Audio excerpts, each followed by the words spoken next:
সকালের জলখাবারের বা রাতের খাবারে তোমরা কিন্তু নিরামিষ এই রেসিপিটা একদম সহজভাবে তৈরি করে নিতে পারো। হাতের কাছে মাত্র দুটো উপকরণ থাকলে কিন্তু একদম সহজ পদ্ধতিতে নামমাত্র তেলেই তৈরি করে নিতে পারবে। ছোট্ট ভিডিও শুরু থেকে শেষ পর্যন্ত আমার সাথেই থাকো। যারা চ্যানেলে নতুন আছো চ্যানেলটা সাবস্ক্রাইব করে ভিডিওতে লাইক দিতে ভুলো না। একটা মিক্সার জারে আমি এখানে নিয়েছি সুজি একটা বাটিতে নিয়েছি, হাফ বাটি। তো আর দিয়েছি ওটস, একই পরিমাণে দিয়েছি ওটস। তারপরে দিয়েছি পরিমাণ মতো টক দই। এখানে প্রায় আমি 100 গ্রামের মতো টক দই দিয়েছি।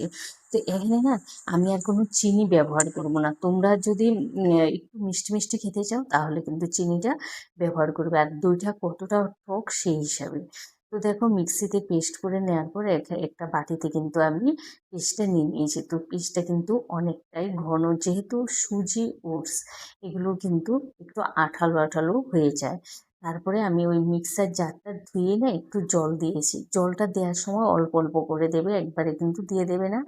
স্বাদ মতো নুন দিয়েছি, সামান্য একটু বেকিং পাউডার সোডা দিয়েছি, এখানে কিন্তু পাউডারটা ব্যবহার করবে না। এবার ভালো করে মিশিয়ে নেবো। মেশাতে মেশাতে যদি জলের প্রয়োজন হয় তাহলেই দেবো, না হয় না। তো এর ঘনত্বটা দেখো, এর বেশি কিন্তু আমি আর পাতলাও করব না আর বেশি ঘনও করব না। তারপরে যে প্যানে তৈরি করবো সেই প্যানে আমি তেল ব্রাশ করে নিয়েছি। এখানে কিন্তু তেলটা ব্রাশ করে নেবে।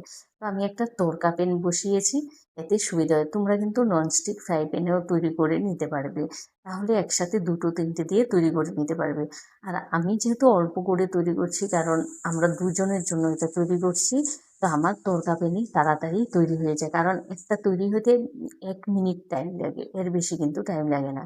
কারণ এটা যেহেতু ওটস আর সুজি খুব সহজেই তৈরি হয়ে যায়, সময়ও কম লাগে, আর হেলদি একটা খাবার। তারপরে আরেকটাও এভাবে দিয়ে উল্টে পাল্টে দিচ্ছি। এটা না আমি একটু কাঁচা অবস্থায় উল্টে দিয়েছি, যার কারণে সাইড দিয়ে একটু বেরিয়েও এসেছে। তো এভাবে একটু চেপে চেপে উল্টে উল্টে ভেজে নিয়েছি। একবারে উল্টে দিলে কিন্তু হবে, বারবার উল্টাতেও লাগবে না। বললাম না, খুব সহজে তৈরি হয়ে যায়। আর দেখতে বেশ মালপোয়া মালপোয়া মনে হচ্ছে না?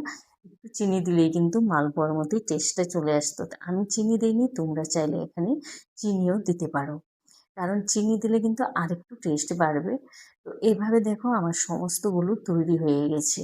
তোমরা কিন্তু এটা স্কুল অফিসের টিফিনেও দিতে পারো। হেলদি একটা রেসিপি, বাচ্চা থেকে বড় সবার জন্য ভীষণ প্রিয় একটা খাবার। ভিডিওটা ভালো লাগলে তোমরা তোমাদের আত্মীয় স্বজন বন্ধু বান্ধব সবার সাথে বেশি বেশি করে শেয়ার করে দেবো। আর যারা আমার চ্যানেলে নতুন আছো প্লিজ চ্যানেলটা সাবস্ক্রাইব করে পাশে থাকা বেল আইকনে ক্লিক করে দেওয়ার, ভিডিওতে কিন্তু একটা লাইক দিতে ভুলো না।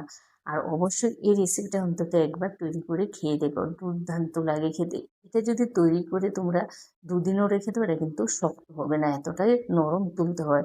ভালো থেকো, সুস্থ থেকো, টাটা।